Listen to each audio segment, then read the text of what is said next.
Okay, welcome to the little mini lecture, if you like, on risk management process. Now, this is really just to give you a kind of feel for how data is useful and important in the risk management process. Well, it's a cyclic process in the sense that it continues. It goes on forever. It's not a once-off kind of thing.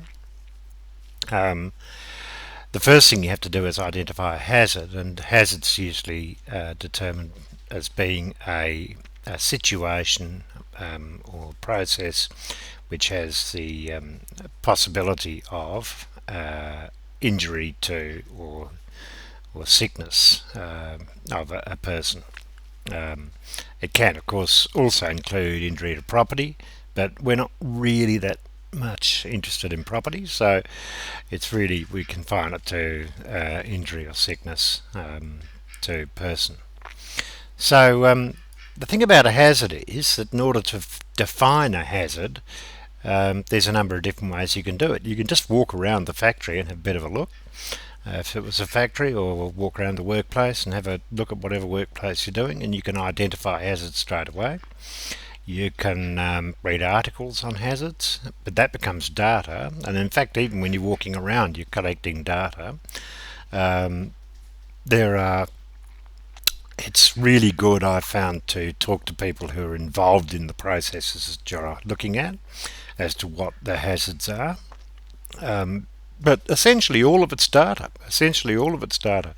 If you keep it in a disorganised way, there's not much you can do with it. You can't sort of identify trends or changes, which data is so useful for to be able to help you determine the next few stages. So let's have a look. What's the next stage?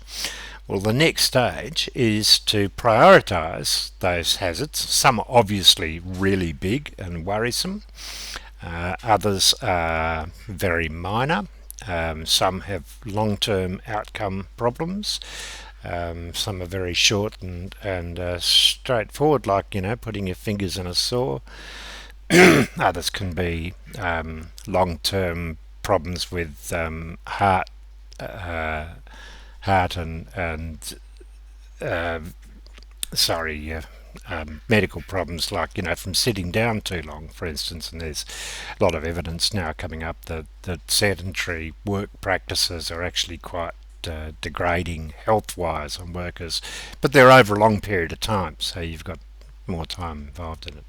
But you can't just prioritise. You can't just sort of look at it and prioritise without also adding in the next stage, which is assessing the risk. In other words, a hazard needs to be treated. You need to prioritise because you can't do them all at once, right? You can't sort of look at them all at once or change them all at once and bring in the next stage, which is controls. You can't do that. You've actually got to, first of all, assess the risk, which is the likelihood of that hazard occurring. And also, um, the prioritisation is not just likelihood of the hazard occurring, but also what's the consequence. So you need some hazards may be in fact unlikely, but their consequence is enormous. So say it's a nuclear power plant in Japan. The hazard was a tidal wave. The risk was minuscule, but the actual effect of the risk of the hazard was absolutely appalling. So there you've got the argument goes that they knew there was a hazard possible because Japan is prone to those kind of events, a tsunami. However, even though they're aware of the fact that tsunamis could do it, they didn't think that they would, or the likelihood, the risk was very small that it was going to come all the way down to where their nuclear plant was. But nevertheless, though the risk be small, the event of the hazard itself was extremely costly life-wise and also socially. It moved a lot of people out of their place and they won't be able to ever go back. Okay, so After you've assessed the risk and prioritised the hazards to some extent, it's not a fine art. It's relatively rough the way you do this, and you'll see why soon. Once you've done that, you implement controls, and the idea of a control, well, the law basically says now under the new act that you have to control everything basically within reason. Anything that's reasonably likely to happen needs to be controlled. Now, the trouble there is, of course, we have no idea what reasonable is under the Act because there are no case law cases on the new Act yet. We can assume, but we won't know until we see a few cases make their way through to the High Court, and then that will probably take 6 to 10 years before we really have a good grasp on it, unfortunately. It's just the nature of law. But so we have to just assume, really, that any hazard needs to be controlled. And it's important to start with the ones that have a high risk, high chance of occurring, if you like, and have a high, injury possibility, injury or sickness possibility. We need to put controls in, and of course, controls can be anything. I mean, anything can be a control, from the point of wearing masks if you come to work sick, to right up to serious engineering controls which are used. I used to work in a factory at one stage. I had a lot of jobs in factories in my youth. When I was about 16, I ended travelling around the world, ended up in the UK and worked in the north of England. And one of the jobs I had was working in a university's printing room, and it had its own guillotine for cutting paper to sizes so that they could produce and print the materials that students used. And this guillotine was enormous, about 12 foot. It's at about 3 meters, is it? 4 meters long. It was very, very wide anyway. Great big, incredibly sharp blade, and very high pressure could cut through a full ream of paper without any worries at all, and perfectly. And of course, the danger is obvious there, and the danger is that you're going to have your fingers in the way when you work the guillotine. So their very simple control was actually quite clever. They just had 2 buttons, 1 button on either side, so the only way that you could get it to operate was to have your hand spread wide apart and not under the blade. And then you worked it with your foot to, there's a pedal which you pushed your foot on, that set off the guillotine and it cut. Now, I thought, this is pretty cool, it's a pretty good control process, nothing can go wrong there.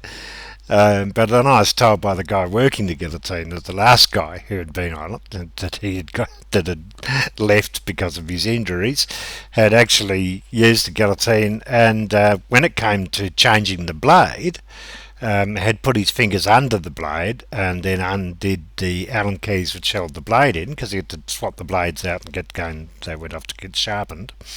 And this guy had held onto the blade, thinking that it wouldn't be any problem holding onto the blade.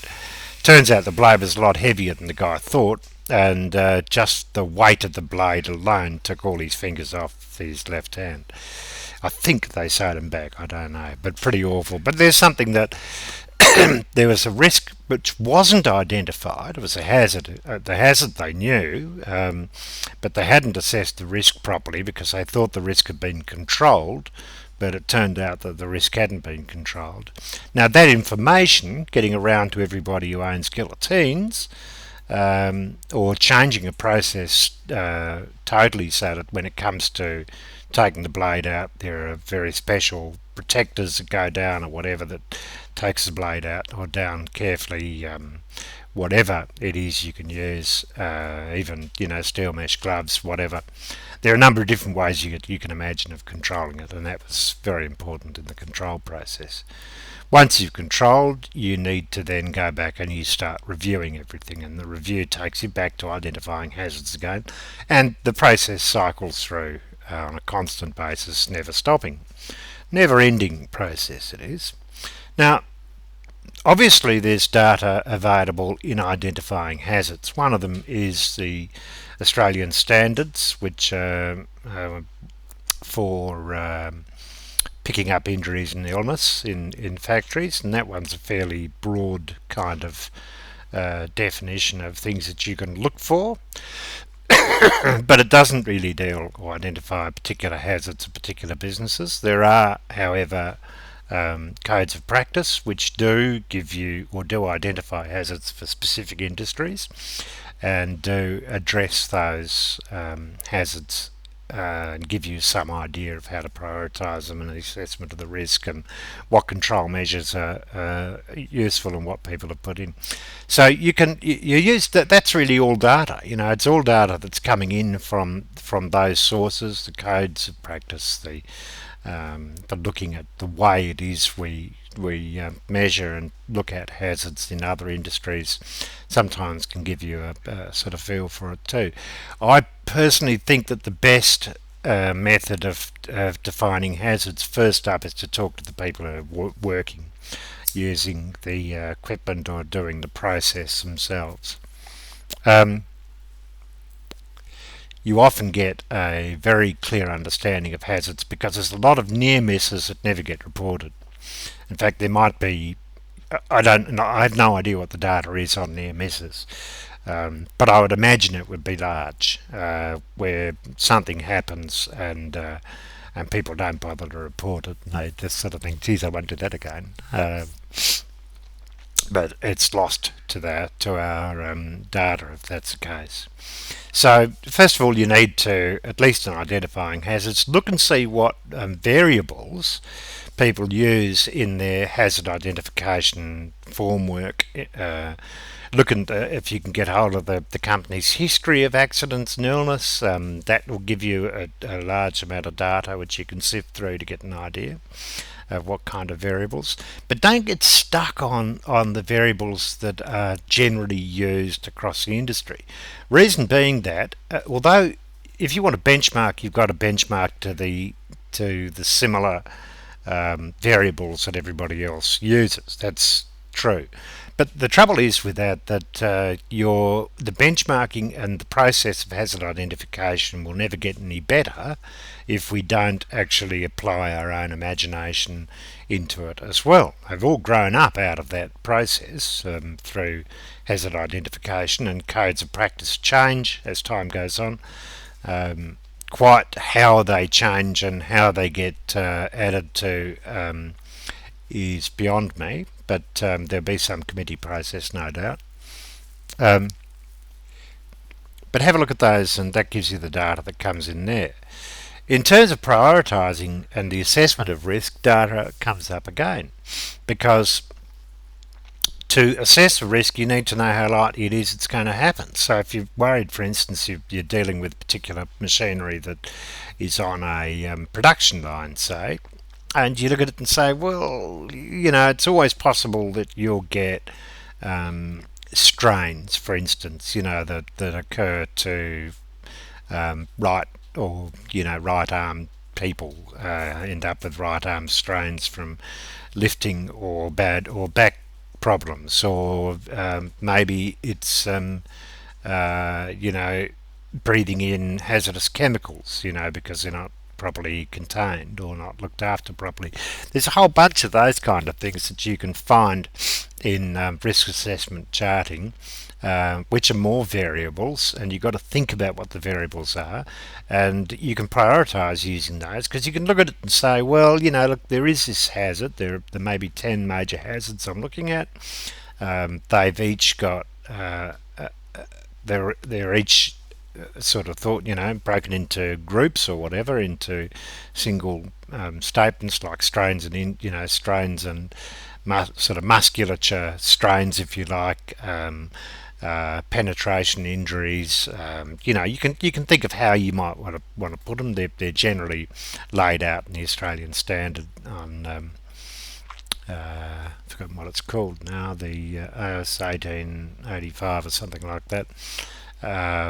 It was done in 1990. I don't know whether it's been revised since then. It was when it was started, and that's very general. I'm not particularly happy with that.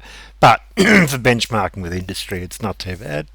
Um, but you really ought to be trying to benchmark within your own industry because it'll be much more effective than than looking across all industries because each one carries its own risk. To prioritise, you need to have an idea of the incidence of these things occurring. So, you can look at days off work resulting from particular injuries. You can look at days off work for certain illnesses. But these things still don't capture long-term effects like asbestosis, which is, you know, didn't get picked up for many years, even though it was well known about with the Whitnum case. And it can go, and I want to take you into this kind of area which is not really well covered at all. And that is that we often look at just the worker, the person who's actually employed. We don't often look at contract and contractors, although we might try to. We don't. Our control over contractors is depends on the terms of the contract we have with them. And contractors often use subcontractors, and we have no control over that, or very little control over it, unless it's within the contract framework that we set up in the beginning. And my experience is that doesn't happen very often. And we also don't take into account some of the longer term effects that it may have, not just on the person, but to the person's family. And I've alluded to this in the past, but Whitnum was a really interesting case because that was an asbestos mine in Western Australia, I think. And the result was a lot of people got asbestosis or developed asbestosis, which I think happens roughly or starts to affect them roughly 20 to 30 years after exposure. So a lot of people were no longer in that industry. In fact, I met a guy who had asbestosis in the hospital. He was in his end stage of asbestosis, and we were sitting outside having a smoke together, strangely enough. We both had in there for lung disease. And he said, what the hell, it doesn't make any difference now. And he drove asbestos trucks in the mine, that were filled up with asbestos, and he just drove these trucks. But there were cases brought by the wives of miners. In those days, it was the wife who did the washing. We're talking in the 50s here, 40s and 50s and early 60s, and it was commonplace. And they were exposed to asbestos particles as well. And they have successfully, as far as I know, and I've got to look this up and find out for sure, but I'm pretty sure that they were successful in arguing their case as well. So it's not just the person who's working on the site to whom we owe a duty of care at common law. Now, I don't want to have to go through this with you. There's a big difference between just the duty required under the statutory regulations, the legislature, and also the common law requirements. And the two are similar in many respects, but there are also, in states that allow common law suits against them, which are quite a few, there's quite a lot of liability which is stuck to people for incidents which doesn't come under just the legislation itself. So more on that at another time, if you like. If you're interested in that, I'll put a lecture up on basically how the common law works. But what we should be interested in is how do we assess those risks, and how do we, given that everything's working on a budget, and so people are looking at it from a point of view of how much they can actually do.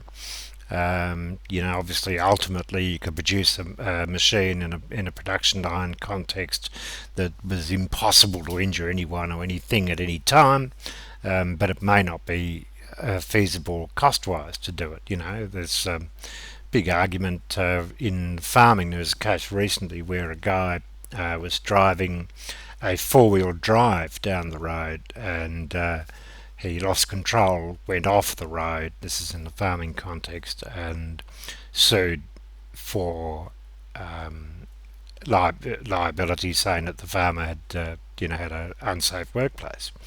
And the High Court, actually reviewed this and said, no, look, this is too far, going too far, because they couldn't imagine a circumstance where you could make a road safe other than what he had already done. You couldn't, I mean, the only thing you could do really is to put large walls up along the side to stop cars going off the edge, careering off the edge and rolling over. And obviously this was an impossibility, pretty much an impossibility. So that really stirred the box up a bit as to what was covered and what wasn't. But as I say, we've got a new legislation that started this year, and that legislation is yet to be tested in court, and by that stage the court will be a different court anyway, because people will have left it, other people will have joined it, so it's all a bit up in the air. Controls, again, can give you a good understanding, particularly in the incidence of data with controls, I should say, particularly with the incidence of infection. So if you look at a spread of infectious disease, and this doesn't mean that you have to work in the health or allied health area to talk about this, although obviously they're very important areas because you're exposed to much more possible problems. But just general disease exposure at work. I mean, there's an obligation on the employer to provide a safe place of work, safe system of work. If you let people come to work who are infected with some nasty disease, particularly influenza, then you're exposing everybody in the organisation to that. And in fact, the interesting thing, what occurred to me recently, is a lot of people have to fly for work, to fly around Australia to do particular things. Now, quite often organisations say, look, you've got to fly there because you've got a meeting. That meeting could easily have been held on the internet. There wouldn't be any problem with that. There's no need for a person to be physically at that meeting itself.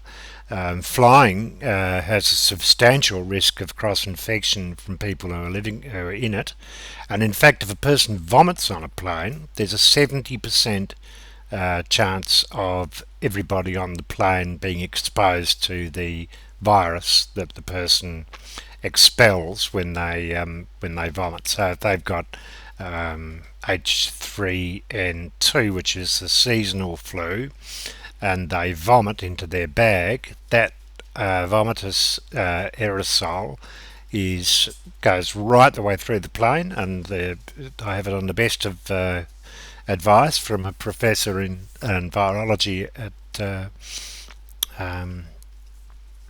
Columbia in the US, one of the top experts in the world, that 70% of people on that plane will be exposed to that infected virus. Now that's it's a pretty heavy thing, and people will tell you a lot about it. They'll say, "Oh, I got on the plane, particularly long flights, where you're going overseas, say Los Angeles or whatever." Your exposure to viruses is high because since aircraft have stopped banned smoking, they haven't had to recycle the air. Sorry, they haven't had to put new air in, if you like, and it's a big cost in fuel to bring fresh air in, heated to the standard that's needed for the cabin using the engines. And that heat, the heat transfer off the engines and bring it into the craft. So what's happened is that it appears that viruses are much more spreading much more now than they did when people smoked in aircraft. So it could be argued even that it was healthier when you were getting second-hand smoke in an aircraft than it is now.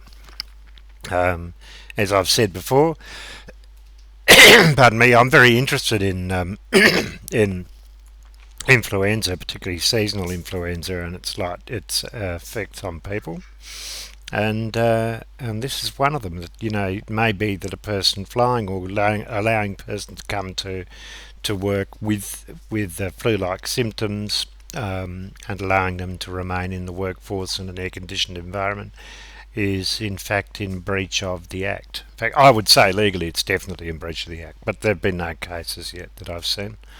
But I'm sure that will crop up at some stage, particularly if that person then goes home and infects someone else at home. So they're looking after their aged mother. Pardon me. And their mother gets influenza, ends up in hospital, and has to spend 2 or 3 weeks in a hospital or longer, or dies. That could be, under the principle that was put in the Whitnam cases, could well be a common law action against the firm for allowing them to do it, because they are fully aware of the fact that they are exposing people with their policies on sickness and in the workplace. Even if they got a policy that says that you should stay home, if they don't actually get you to stay home, in other words, if they don't enforce it, then it's kind of irrelevant, isn't it? And it's pretty easy to pull evidence up of that. So there you go. When it comes to review, once again, of course data is incredibly important, because what you're doing is, within your own organisation, you're looking to see how effective the risk management process has been in decreasing the outward sign of hazards and risk, being injury and illness. So if you can decrease those, you know you're making a reasonable fist of it, and that's really good. So that's the end of the show, basically, guys, folks. And I shall put this up on the internet, and hopefully it'll give you a little bit of entertainment. You might be kind enough to inform me as to whether you have done risk management process in any form of detail. Just if you can do that just by writing on the notice board. I'll put up a little chat board. I already have put up a chat that you can type anything into. It's not any particular subject. Just put on there if you have, and introduce yourselves maybe, so I know what I'm dealing with. Okay, well, take care.